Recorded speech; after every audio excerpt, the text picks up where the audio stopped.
مساء الخير واهلا وسهلا بكم في قناه ارت مراد. في هذا الفيديو هذا سنخصصه للتعليق على حدثين او ثلاثه احداث. نبدا بالحدث الاول، وهو تصريح وزير الداخليه للنظام الجزائري في مجلس الشعب. تصريح يعني مستفز للمغرب والمغاربه، حيث قال بخصوص المخدرات كذا.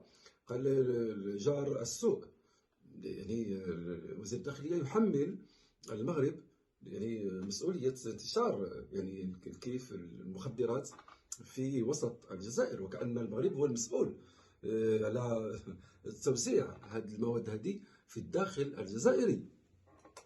هاد التصريحات يعني الهوجاء، المغاربة راه ما كينتبهوش ليها، المغاربة ما كيحسوش كاع بهذا النظام هذا، ولكن حنا اليوتيوبرز اللي كنتبهوا لهاد التصريحات هذه وكنردوا عليها. اذا المغاربه ما حاسينش بهاد الاتهامات هذه وبهاد الكلام يعني السيء عن كل ما هو مغربي.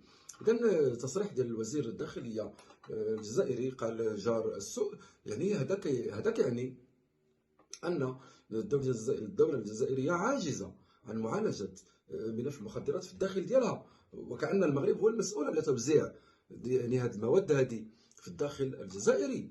الفكره هي ان الجزائر يعني تغطي كل عجز ديالها بالمغرب.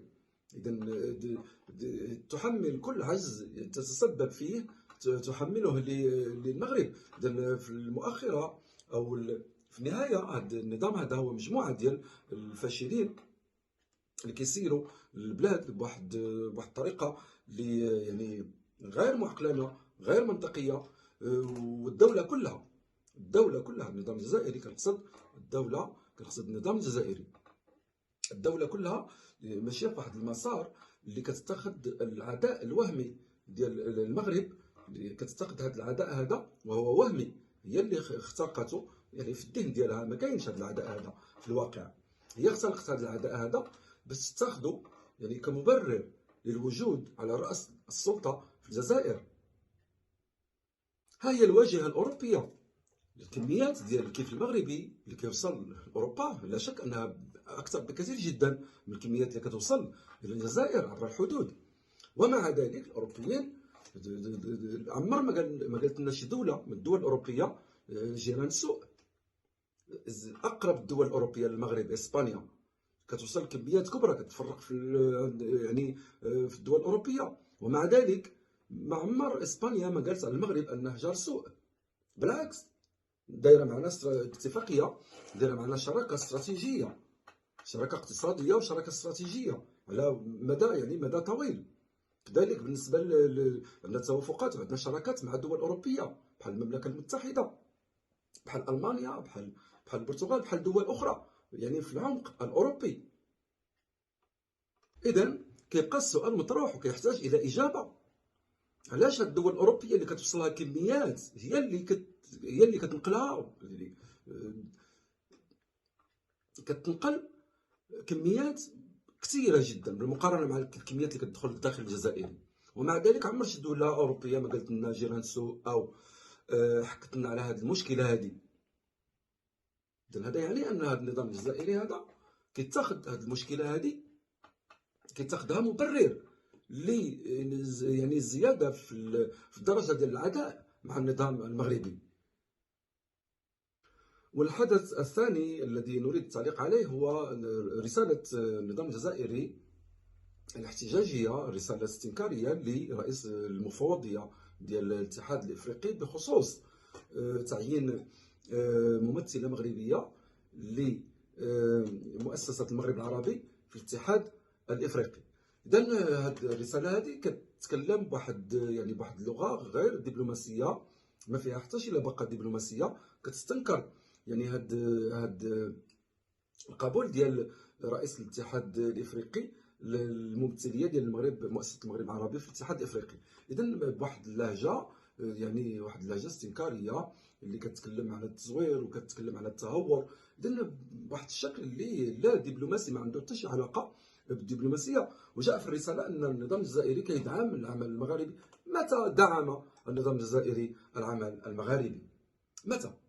واش اللي كيدعم العمل المغاربي، يعني التعاون التضامن بين الدول المغاربيه على اسس المبادئ الاسلاميه وكذا. واش اللي كيدعم العمل المغاربي كيصيفط رساله للبرتغال يحثها على عدم يعني قبول الملف المغربي بالنسبه للترشيح للاولمبي لكاس العالم ديال 2030. هو كيطلب من البرتغال انها تقصي المغرب، وكيقول بان نحن يعني مقتنعون بلا جدوى الملف المغربي. واش اللي كيقتنع بالعمل المغاربي ومنخرط في دعمه واش يدير بحال هاد التصرفات هذه؟ اي دوله عربيه غادي تكون فرحانه بالترشح ديال المغرب للمونديال ديال 2030؟ اي دوله عربيه بدون استثناء، الا هاد النظام. اذا كذلك واش اللي كيدعم العمل المغاربي والتضامن المغاربي يستضيف عنده منظمه اللي كتعمل على الانفصال في الدوله عضو في الدول في الاتحاد ديال المغرب العربي؟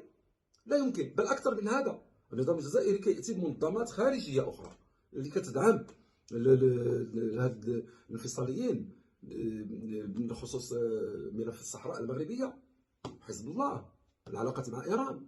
كل هذا الشيء كديروا الجزائر، وهي وقعت على الاتفاقيه ديال المغرب العربي في مراكش سنه 1988، واللي هي كتحتم عليها تحترم الميثاق. كذلك الميثاق ديال مؤسسه المغرب العربي يلح على ضروره احترام كل دوله عضو في المغرب العربي للسياده ديال اي دوله عضو في نفس الاتحاد. اذا ما يمكنش هذا النظام الجزائري ما يمكنش يدعم يعني عمل المغرب العربي، وهو موقع على الاتفاقيه ديال المغرب العربي كما قلت. اذا ما عمر النظام هذا كان مستعد لانه يفي باي تعهد او اي التزام دولي او اقليمي. النظام الجزائري كيجري على ملف واحد، هو ملف الصحراء المغربيه، ولذلك كيضرب الاتحاد الافريقي ويضرب الجامعه العربيه ويضرب حتى مؤسسه المغرب العربي والامانه العامه اللي كاينه في تونس.